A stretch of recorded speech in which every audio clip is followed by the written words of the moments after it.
Hi. So this is being recorded. A number of you may see this later on.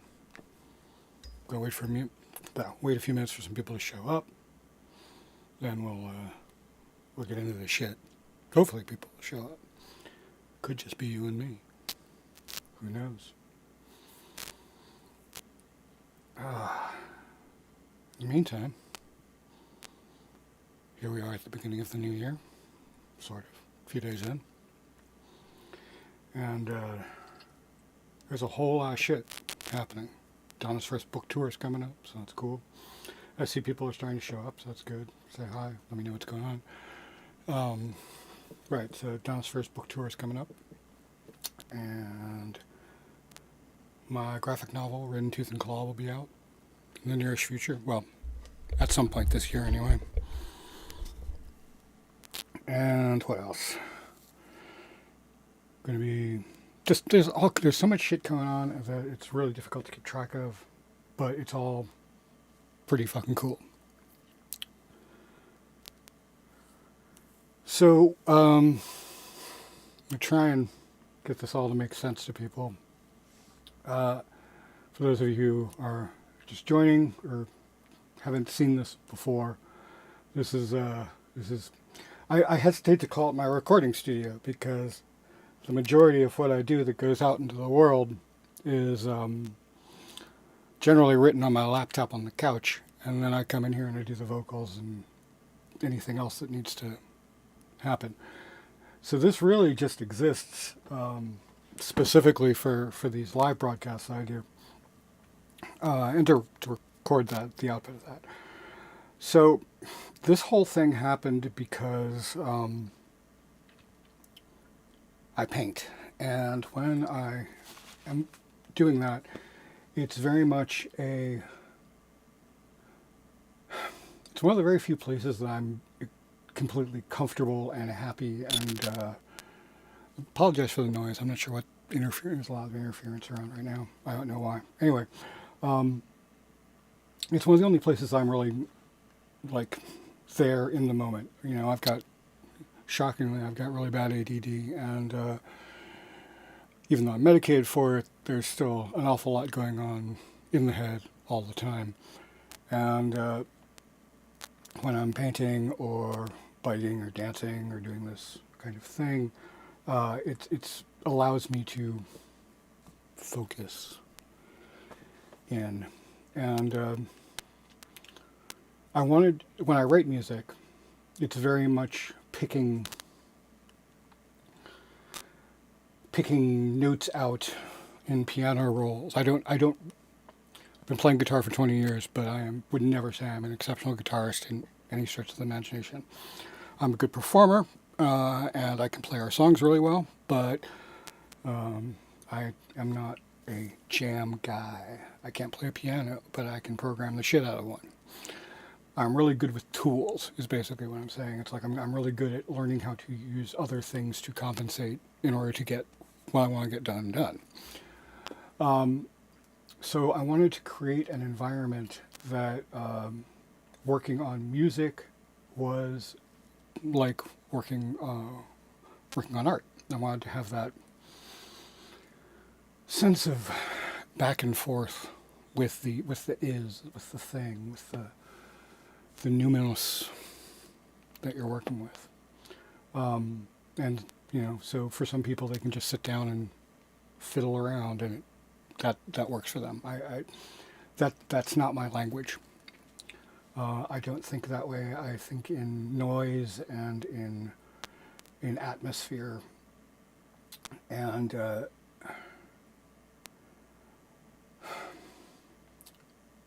I'm not really all that interested in notes. I recognize they need to be there for carriers, but I am far more interested in sound. So this whole thing exists as a way of doing all of that in real time. I'm dancing with myself, as someone might say. It's very difficult to do a point A to B thing with this rig, so you'll have to kind of bear with me. Bear with me.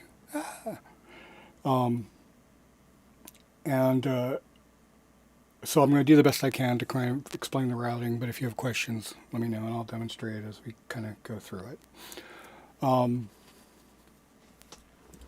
There are a couple of starting points. So the first starting point is a piece of software called Ableton Live. So that's running on a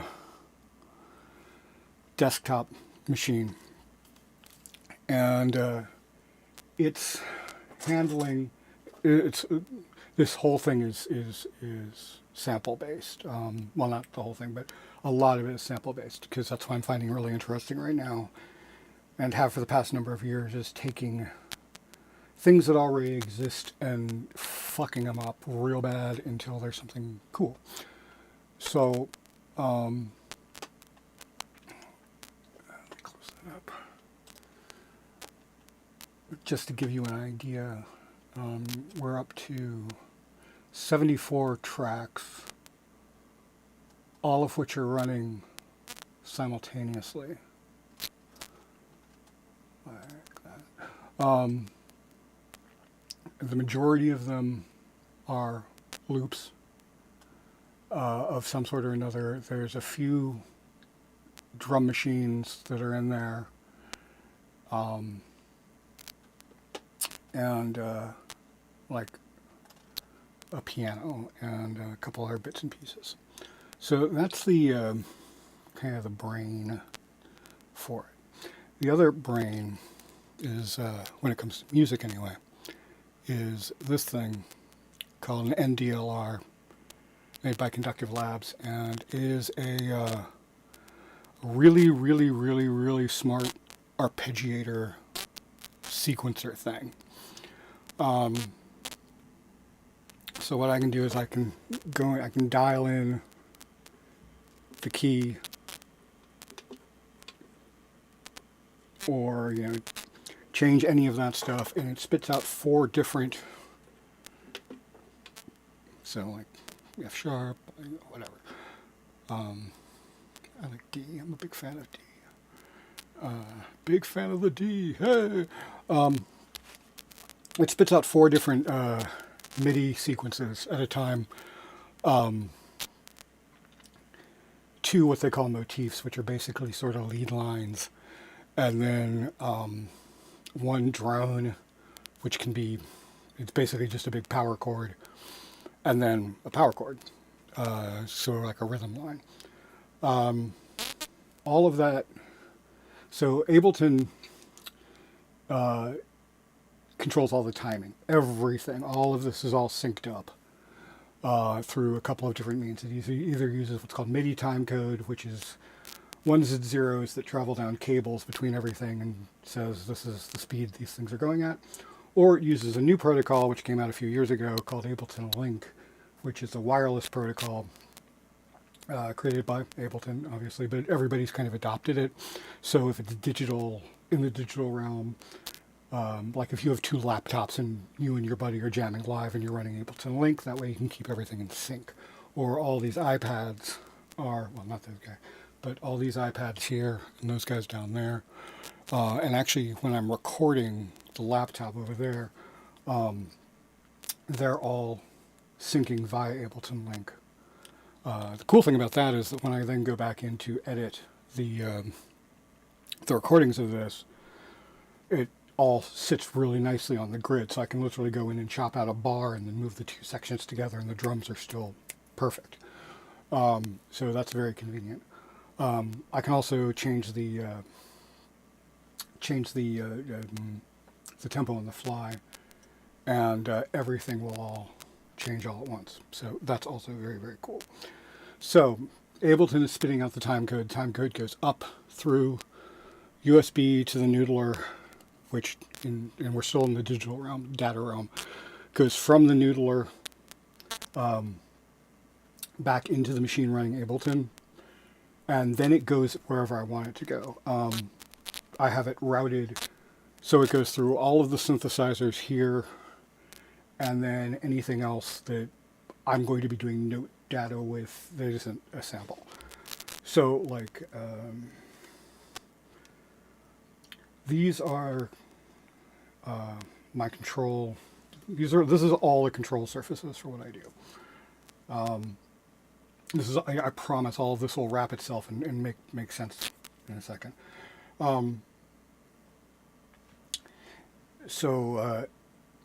This is running a really old application that came out maybe 20 years ago, before iPads existed, called Lemur. And it was the first touchscreen MIDI controller ever built. And it had its own hardware and everything. It was really, really cool, but they cost like, $1,500 each. And one of the things that's nice about it is you can really make anything you want. Like, check this out. This is really cool. So this is just one of the ones that comes with it. So you can set up faders like that, like I do. But you can also apply physics to stuff. So, I don't know if you can see that with the glare. But each of these balls, if I wanted to, every time it hits, it could, for instance, send a piece of MIDI data of some kind. So it could send a note or a CC, continuous control data. Drum pads, velocity, this kind of thing. So, that's, I didn't want it. So anyway, these are the main controls for it. And one of them is this control, which is all for the synths.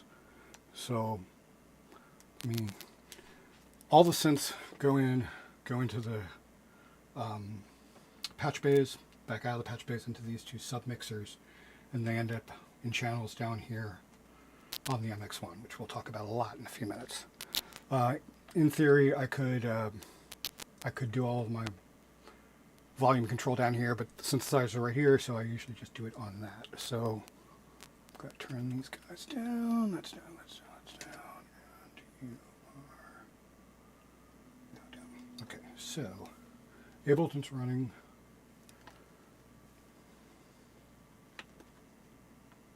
Ableton's running.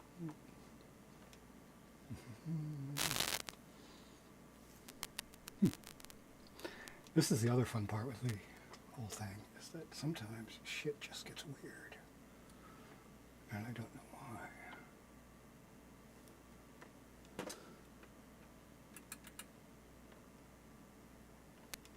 Huh. Well, because I hit the wrong button. Right. Okay. So that is the virus. This guy. So that's cool and all, but let's turn off the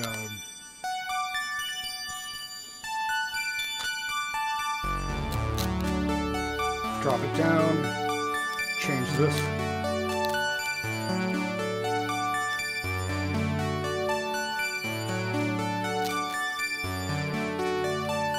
And then things can be adjusted on the machines themselves. So.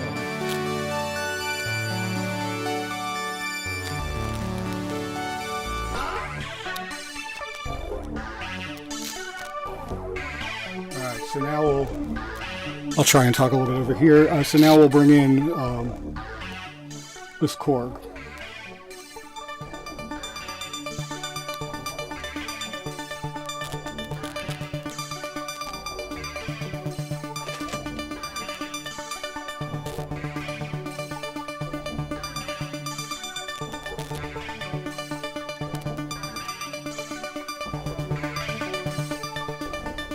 We'll throw some effects on it.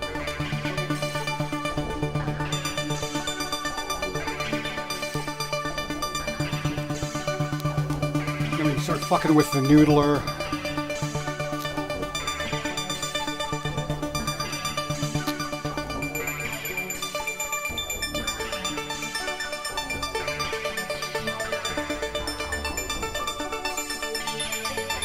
Bring in the other channels. Here's the dark star.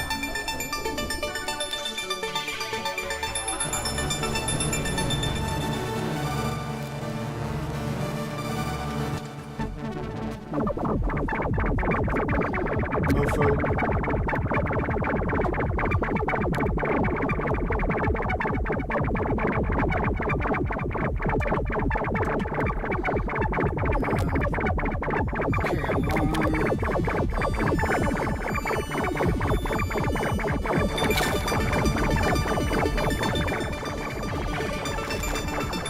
All of this goes into the MX1. And then say, oh, hey. And it all syncs. So that's pretty cool. Shut up. All right, so this is, if Ableton is the brains of the thing, the KM1 is the heart. And the KM1 is by Roland. They don't make them anymore, which is stupid, because they're really fucking cool. There is not another piece of gear like them. They're what they call performance mixers. And so it has all of its own effects on it. So let's see, let's bring up something kind of simple and easy. I don't have a lot of simple and easy on here. Here, let's do it.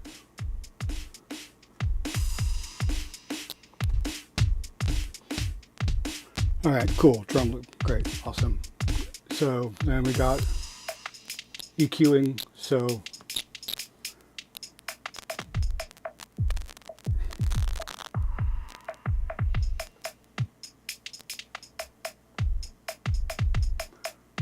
gate slicers, and that's all controlled by this dude up here. So if I wanted to change, so now they're happening every 16th node.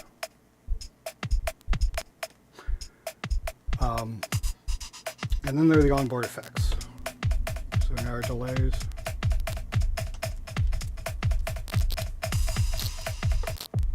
Filters.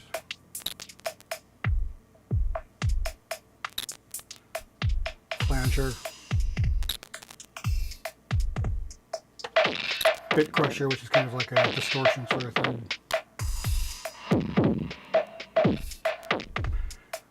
And then we get to these guys.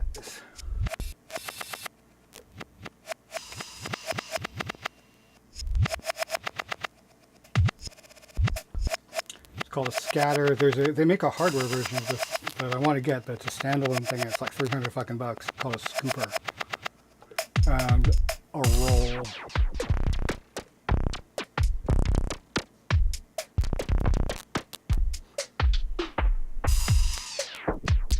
And then you can just play and find what you're looking for with it. But the combined thing is, the cool thing is you can put them on anything. So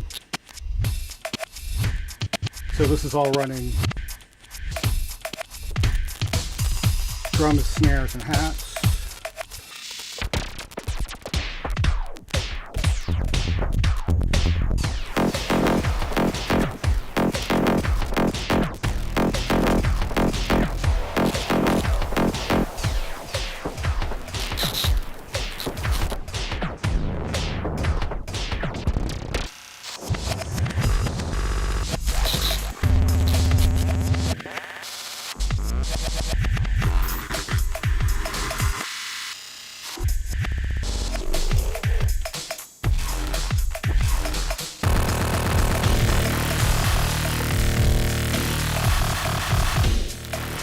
All right, so the mixer has multiple outputs. It's actually got 4 sets. At the moment, I'm only using 3 of them. I'm still trying to figure out how the 4th one would make sense. It's a stereo pair that go out. Now, all this goes into, out of all of this stuff, into this sound card down here, which is a Motu 820 MK3. Which has 10 standard analog inputs and then but you can upgrade that. I'm actually going to have going to be upgrading it and adding 8 more, but you can go up to 16 with that. So it goes from there into a headphone mixer, from the headphone mixer up to the broadcasting laptop up there. And then this, which is just when Microsoft Surface, that's where the recording splits off to. So that's the first two. 3 and 4 are this line mixer that happens up here, and we'll talk about that, but a bunch of this other stuff goes through that in a really weird kind of circuitous route. The next set of outputs on this are it's got a headphone send. And what's cool is I don't need, my headphones actually run off of the headphone mixer over there, so I don't need them.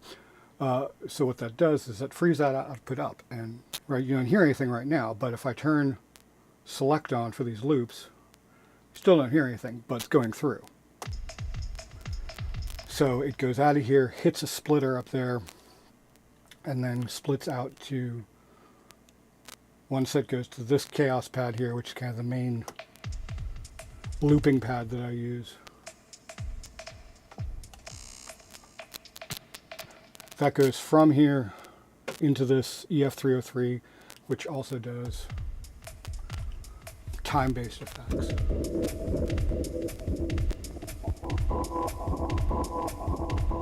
So again, it's all in MIDI sync. Goes out of this, and this is all going through the patch bays, so I'm not wiring them directly into each other most of the time. Goes out of that into this Air Effects here.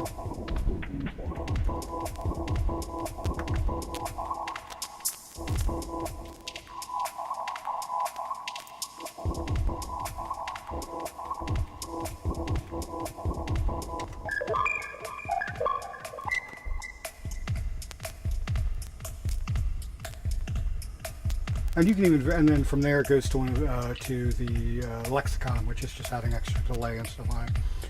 But you can do a ton of shit with just the with just the chaos pads.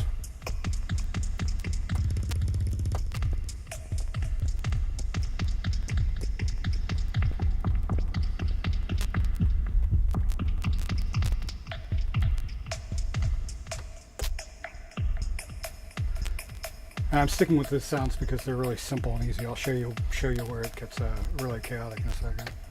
So that goes to that chaos pad. This goes, it also goes out of that into this chaos pad. Except this chaos pad is going into the MIDI-verb 4, which at the moment is a really big reverb.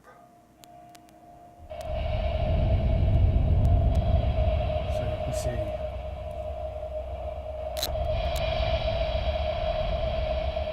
Oh, actually, it also goes through this adrenaline, which is another time-based effect, and it's so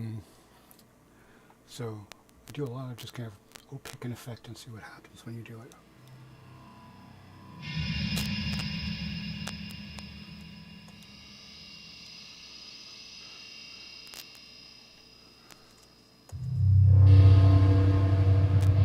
Honestly, I think there's probably so much reverb on there you can't really hear it. But, let's see. Oh, that's stupid. There's no convenient bypass on there. So anyway, that does that stuff. And that kind of thing is really good for, let's say, you have this. So here's just one of the score loops that I've got.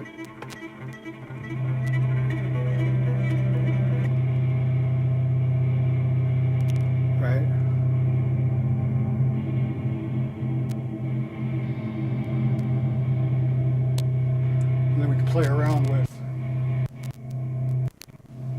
different. Well, that's nice. See, there you can actually hear the adrenaline. That's where that blippy stuff is coming from.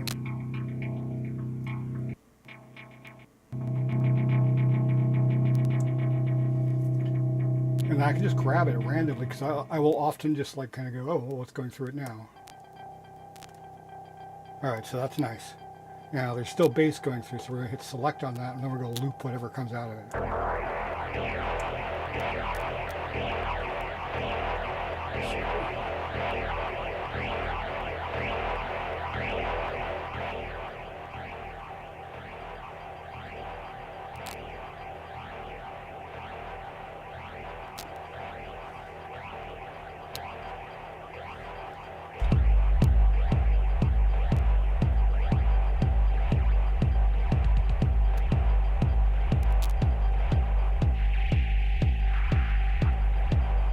So just between those two pieces looping like one bar of sound, you can get some really cool shit going on.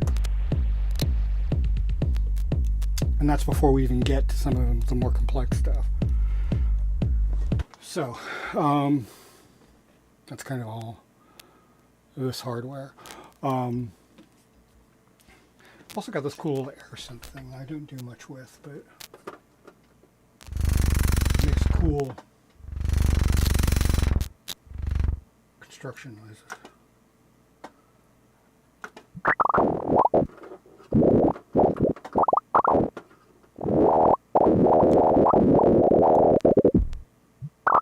So it's good just to like kind of grab, when you need, like I said, it's all an instinct. So I'll think to myself, oh, this needs something, and I'll just that's a convenient thing to add with. So over here I've got an old ass iPod that's just running a bunch of samples randomly. It goes out of there through this Boss VF1 up there, which used to have a pitch shifter on it. I need to go back and find the actual program I was using on it. But anyway, it goes out of this into that, and then out of there into this iPad. This iPad is running a thing called Loopy Pro, and it allows me to, what it does is, oh, you know what, I'm lying. It's a different chain. Sorry, my bad. So this out of the MX is a, yeah, it is. It's similar to it there. I mean, it's probably different electronics, but yeah. There's also a send on this, on the MX1, and I have the send dedicated specifically to the music channel. So anything that runs through that goes out the send, up into this iPad, which is a music looper.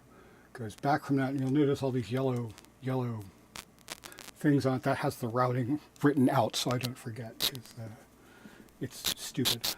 So anyway, the random piece of music goes into this looper, gets recorded 3 times. Each of these loops, one of them is just straight the way it actually is, the way it actually sounds, and then the other one is an octave up and an octave down, which allows me to kind of create a big massive chord of whatever the thing is.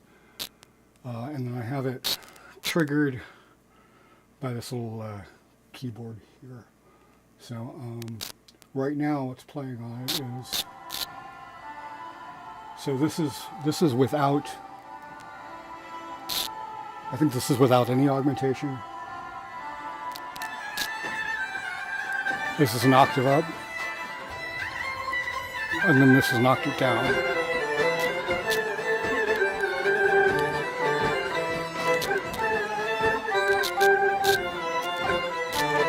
And that's without the built-in effects on it.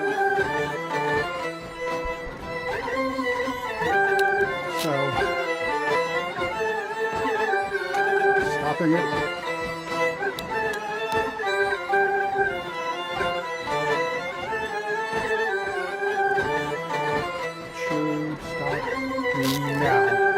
Okay.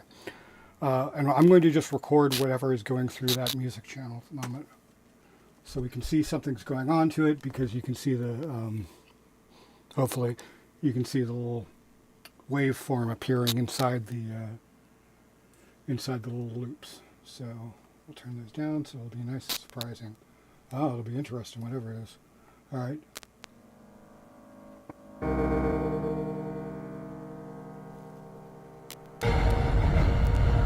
So this is actually two samples.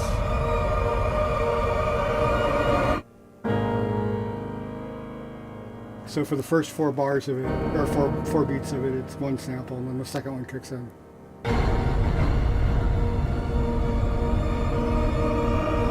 I love that shit. That's so cool. So that's running in sync with everything else.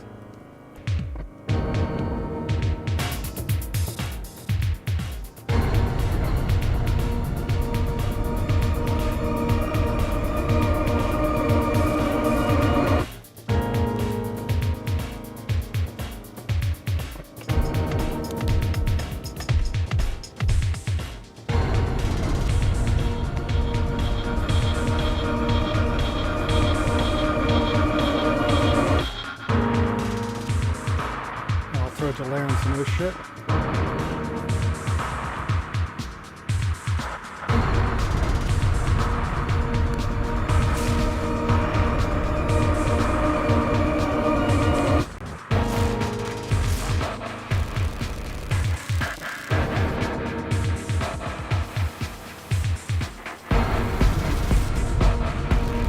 Alright. So that's all of that does. And then those just kind of live up there, and whenever I want to bring them in, like I was saying, whenever I need a thing, or like if I want to, since all of this is random, it's nice to know that I have some access to certain things all the time, and that's one of those things I can always just kind of make happen. So anyway, the iPod goes from there up to the FX processor to another instance running loopy. So let's see if there's anything. Okay, so this is coming through the iPad right now. And shadow and land on nowhere. Nurture the age of space. So now I'm gonna record whatever's coming out of the iPad. So that's what that's doing now. It's in there. And I can bring that up. There. Or any of these other ones. I pulled this one up the other day. Yeah, this one's cool. This is another one of those things I just fucking love.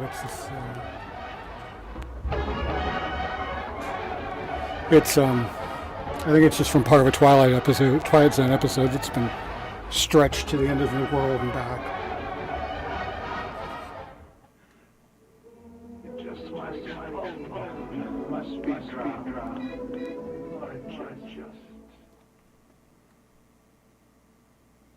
Don't pray.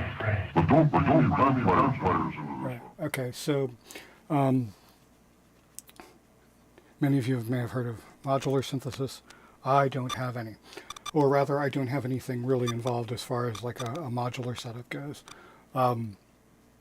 Why? Because I have ADD and I have an addictive personality, and they're really expensive, and I don't want to get into the whole fucking thing.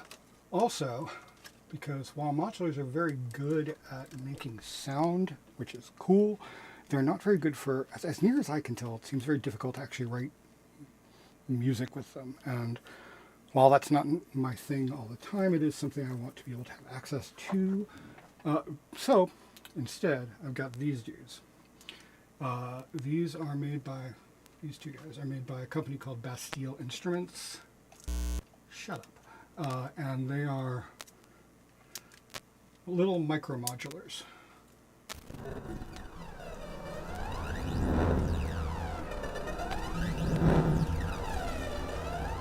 And they basically will do whatever I need, whenever I need modular type sounds.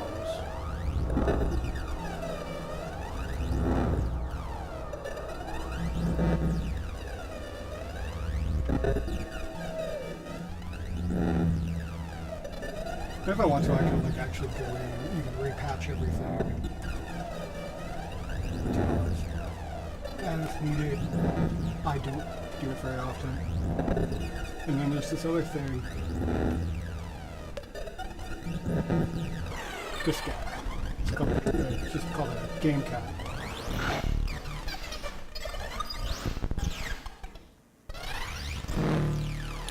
And all of this is running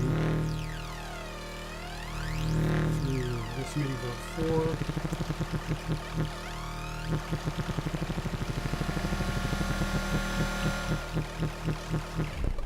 So that can all, when you need more noise, that's there. Shut up. And then we have the vocal tricks. All right, so you can see on the main camera, here's the Steve's eye view. Microphone. So the routing on this is SM58, goes up through this old Pod 2.0 Bean Pod, which is acting, it's throwing on distortion and it's acting as a preamp.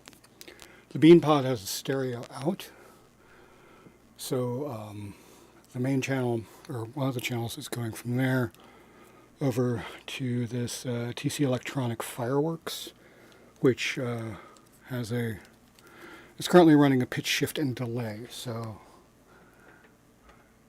where is it? What am I doing? Oh, right, okay. I change things on such a regular basis that sometimes I have to take a second to remember how it works. All right, 1, 2. So this is me talking, but it's so pitch shifted you can't tell. 1, 2. All right, so we'll turn the pitch shift off. And here, that. So it's good for like the whole industrial.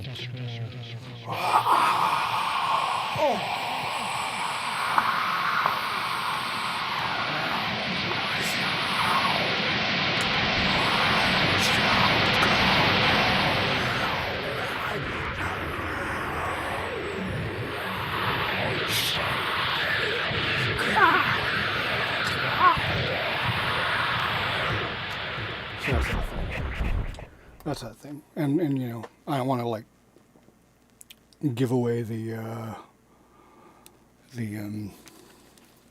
big trade secret, but like all those yelling and screaming industrial things are really just getting up all, you know, like live I actually do scream a whole lot, but in order to control it really well, it's all inflection. So the other side goes out of that bean pod over here into this Warp Factory vocoder. That takes whatever is going through the music channel, and I actually just made a dedicated synth specifically for it. And so vocoders use two separate sources. There's what they call there's the carrier and the modulator. So what it does is the carrier is whatever the sound is. That's usually the synth, but it can be whatever you want. And then the modulator is usually the voice. So the carrier for this, I can actually bring it up on here. I should be able to anyway. Why do I not hear it?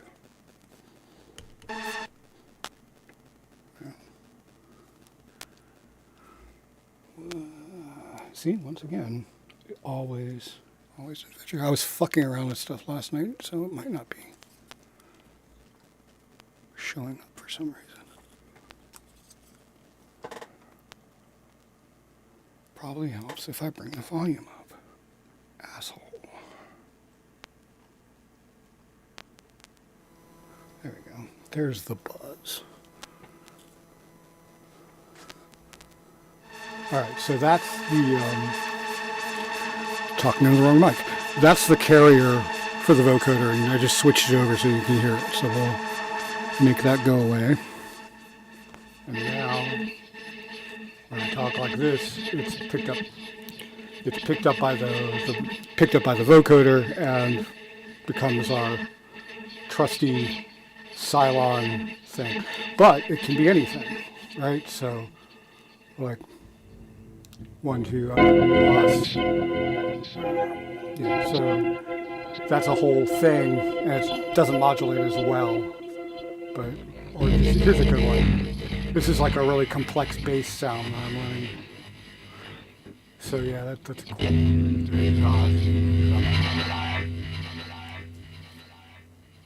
Right, and I'm in the process of building up an effects chain for it. I'm using this iPad, and I've got a loopy on one of them, but I haven't gotten around to putting the other one on, and then 2 effects processors. Eventually I'm going to have far more creative stuff. One of the things I'm going to do is over here, there's this Nady line mixer. It's a mono line mixer, so it doesn't really have any use for the most part, but conveniently enough, the modulator sources for the vocoder are always going to be mono. So eventually what I'm going to do is I'm going to have it set up so with multiple sources all going in there, so I can use vocals, or I could use like run a radio and then have that modulate a synth or some other, any combination of any of that shit. Let's see, what else? There's these guys who aren't really doing much of anything at the moment. But the thing is that's cool is that, like, I don't have a good way to show you. Do I? Let's see. Yeah, I could do it over here. All right, so. Right, so this is an iPad Pro that I used to use for art. So if you don't know, iOS has some just phenomenally cool audio software for it. Not just effects and things like that, but like this is a synth called it's sideways, but there's a synth called Mononoke, which is not making sound. Why are you not making sound? Did I turn you down? Didn't. Huh. Oh, I know why. Because it doesn't go through that usually. Normally it goes through. So I have to do these like weird, like really esoteric routing stuff. One of which is this is going through a Mark of the Unicorn sound card, and it, because of some of that esoteric routing, I'm having to run it through. Oh, I see. You lost where the sound card was. That's why. I must have knocked it. I would love to tell you that this is like this incredibly organized and tight thing, but you know, I just do the best I can with all this stuff. So yeah, so here's Mononoke. That's what they call it. iPads use a type of VST called audio units, which I guess it also shares with, go figure, with Macintoshes. But this is really good for like pad type sounds. Why am I not hearing anything? Let's go in there. All right, well, you're just going to have to trust me that's cool, because for some reason I'm not hearing it. So anyway, yeah, I mean, that's like the thing. That's how all of this works. So it all comes together like so. I guess let me put that down. All right, so everything's basically running. Usually I'll start with bring some music up. Well, I got this really nice little piano. So the piano, it's cool. It's a whole bunch of MIDI data, looping and random the same way all the audio loops are. But then it goes through a key lock and locks into whatever the key on the noodler is. So again, I can change all that all at once, which is pretty fucking cool.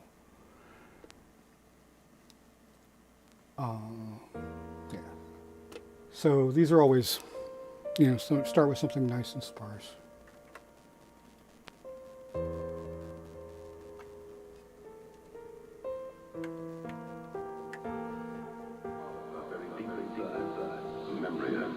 Our recollection finally come out.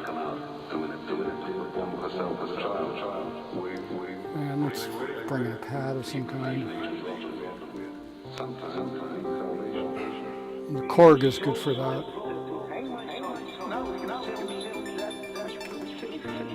We drive across that ship night and night. Every night they have for eternity. They could die only one. But we could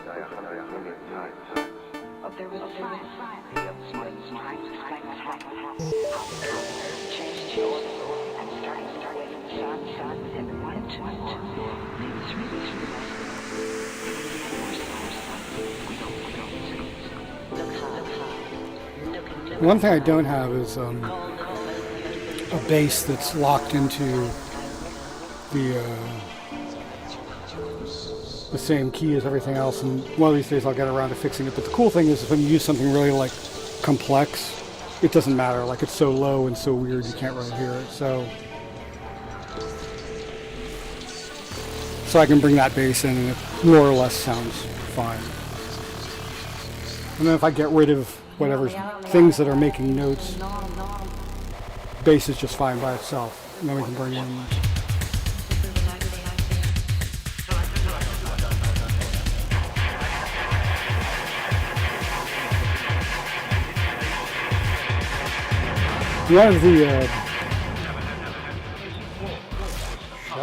one of the channels on the MX.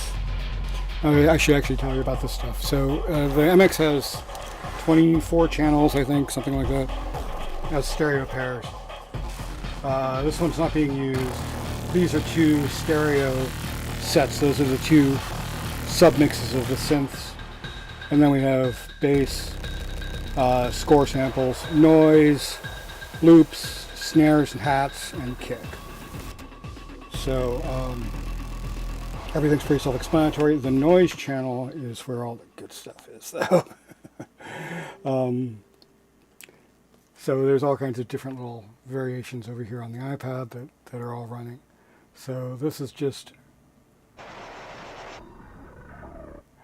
really just intermittent noise bursts. This is a little more consistent noise.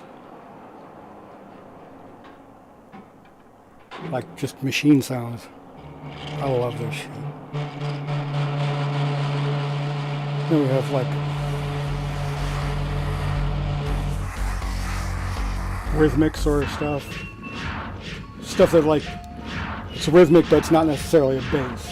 So these are always good to just grab.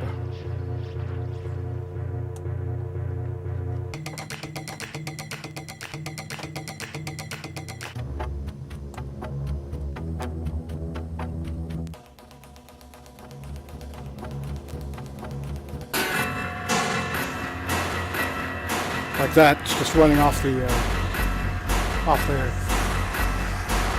chaos pad. Then I can grab another piece from something a little bit later on. That sounds just new about me. So now I've got two sets of loops going, two sets of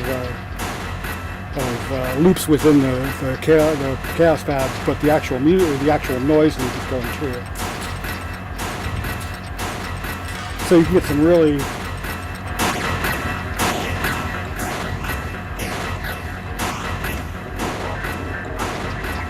serious chaos.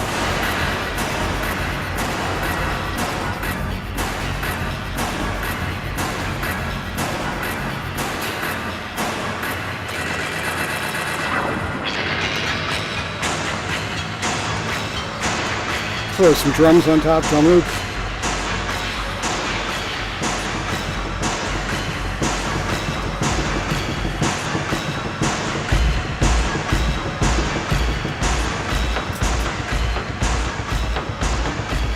There again, the good stuff. Then we've got like radio, panning radio sounds, which I made. We did a song called "Leave the Stars Alone" about 1,000 years ago, and I made these radio samples right before that. So, so yeah, they'll actually, it's right at the very, very beginning of Stars. You'll hear one of these. And then one of my favorite channels here. This is just labeled "Big Noise," and it's basically the same as those complex basses, just with less bass information, really. So we'll take that and then run it through the beat effects on it,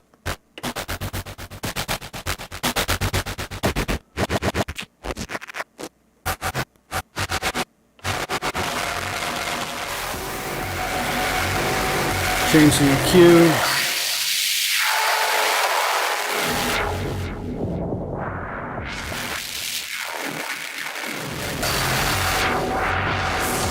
Grab some of it.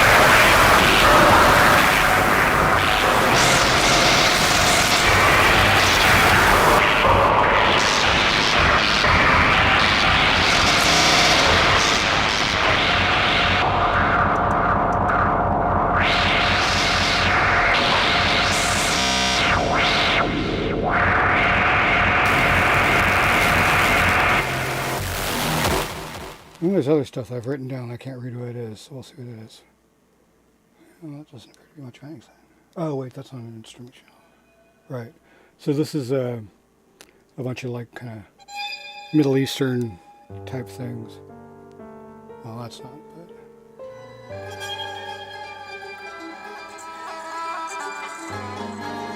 And then we can bring that up.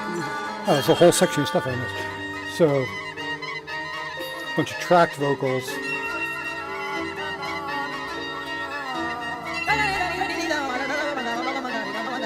So we all like that, and then we'll bring up these kind of big cinematic drums.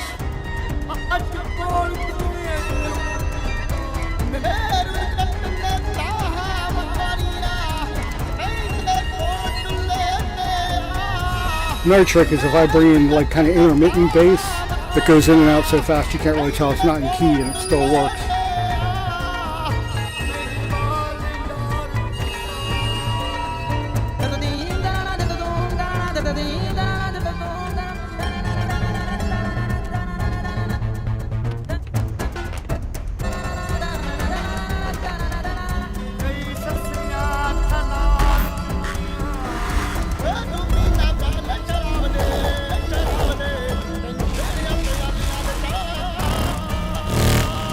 Anybody who knows me knows that I'm a pretty big fan of like old school hip hop. A while back I managed to find a torrent of don't use torrents, kids, of hip hop acapellas.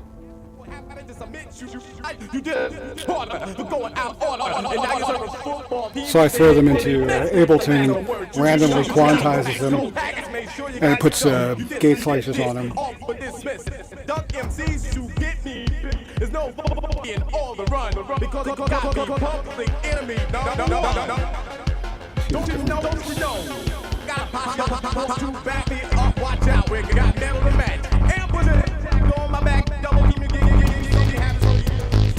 There we go. That's fucking cool.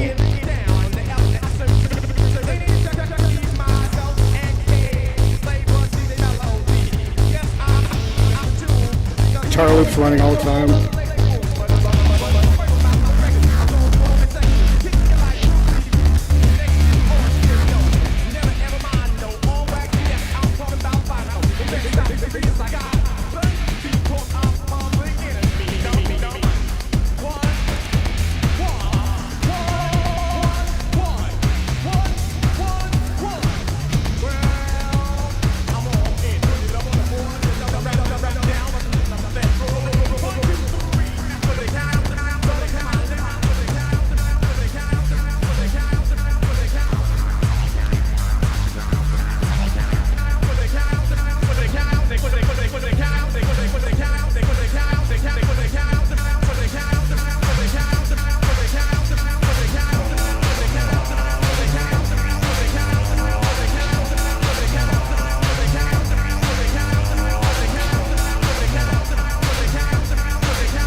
Face on money. myself, take their full.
Oh, and then I have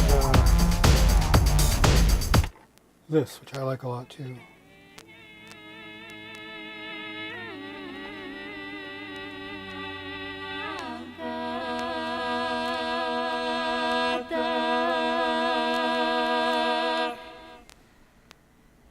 Come back. Thank you.